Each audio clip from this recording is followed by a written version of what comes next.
Hey guys, it is a Sunday in North Carolina and it is absolutely gorgeous out today. It's gonna be in the 60s, or if it's in the 50s, the sun's really hot today. But anyway, I wanted to talk about a couple things that I do around here for chores with the horses. They're, besides feeding and grooming and all that stuff, since I've got a relatively new pasture, there's never been horses on it, so to me it's new. Go away, bug. The flies and the bees are out right now because it's warm. They're looking for a place. It's supposed to get like really, really cold in the next couple of days, back down to the 20s. So we're going to have all this nice warm snap, and then it's going to get cold again. So, anyway, I just wanted to my pasture is nice and clean over here. And one of the chores that I do is harrowing.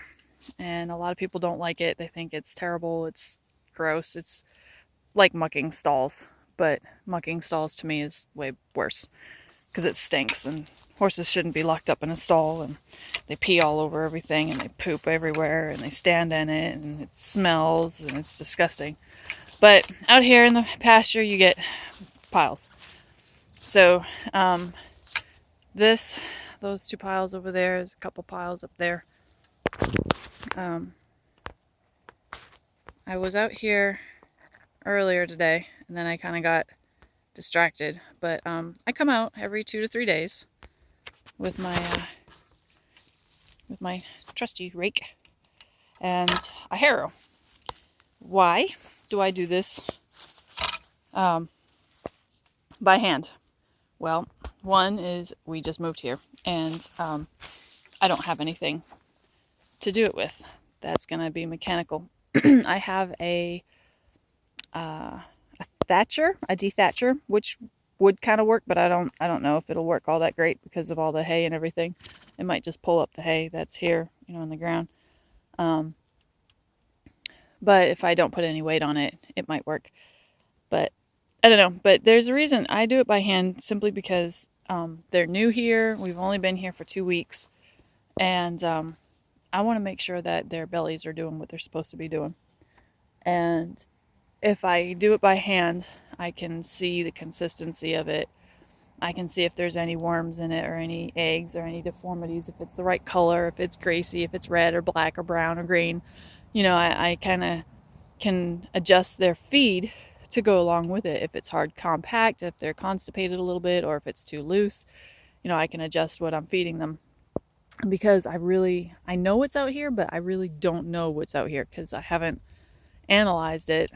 I'll do that in the spring when it starts growing again, but it also allows me to walk the pasture, make sure nothing has gotten in here, nothing's died overnight, or no sharp objects have come up or whatnot. Like this here's a mushroom I've got to pull up. I don't know if it's good, if it's bad. They've stepped on it, but it's got these spores everywhere, and I want to dig it up and take it out because I don't know if it's good or bad. So I don't want them accidentally breathing it in if it's bad and all that good stuff. So, that I would never have found that if I wasn't out here doing this by hand. So basically, I was going to do it in the morning, and then it got really cold overnight and the poops were getting frozen. So I come out here in the middle of the afternoon and I'll take care of it because they're squishy, so to speak. But this one is about a couple days old. It's drier, so it falls apart. It's like super, super easy. This is, I don't know, maybe maybe from yesterday because it's still a little moist. Not like I'm gonna really want to show you guys poop, but you can see when I hit it, it breaks up fairly easy. That's Jarvis's. He's got real big poops, but it breaks up easy like it's supposed to. It's got no giant pieces of food in there. It's all like just broken up, digested food. There's no like huge like chunks. That's the hay, so that's not a huge chunk. But I'll show you. That's the old stuff, and then I break it up, and then it's easier. It breaks down and it gets right back into the ground. It keeps the flies down. And I just do that, you know, I break it up. I'll get on this side. I break it up like that. And then, you know, I just roll it back and forth and spread it out, you know. Obviously I don't get on my hands and knees like I did just there, but that was just to show you guys. But, you know, Jarvis's piles are, of course, he's a draft. He's much bigger. And he seems to like to poop in the middle, where Mr. Stretch over there, he likes to poop over on the sidelines. There's another Jarvis poop. And another Jack poop. I think that's Jack's. Yeah, that's a Jack poop. So his are smaller. See, he likes to poop over here.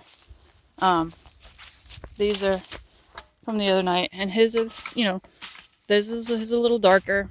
His kind of has a little bit more of an odor to it versus Jarvis. But you can see it's dry. I mean, it's not, doesn't have any mucus on it or anything, and there's no worms or anything in there that you can see. No eggs. So that's good, you know, as long as it's consistent and it doesn't turn into cow patties. I know they're not stressed out or anything. And it took me about 25 minutes to do half. And it'll probably take me about half an hour to do this because they've pooped an awful lot in the past couple days. I don't know why, but they just decided to poop more. Oh well, it's looks all the same. Hasn't changed in consistency or color or size. So they're happy. They're healthy. And I just had a grasshopper jump into my hair. Gross. So there's Mr. Fuzzy Butt. Right, Jack? Yep. I'm kicking a fly. So, and there's Jarvis. Enjoying the sun. Probably too hot. He's probably sweaty. And Jack's over here just messing around. The little gnats, I'll have to spray them. Apparently. He might have an ant on his belly. Because Jarvis found an ant pile. Hi, Jack. I know, I got a funny thing. What you got going on here on your belly, huh? What you got going on your belly, huh? Yeah, you were just going to lift up that leg. Hey, don't bite me. There, you don't have anything. You just have an itch. You just got an itch. There. Is that better? That better? You're welcome. Anytime. Yeah. Kiss everybody. Alright. Alright, have a good day, guys. That's why I harrow. That's why I do it by hand. So I can see what's going on with these guys and make sure that they're healthy. And they are. So have a good day. Enjoy your Sunday. And we'll talk to you later.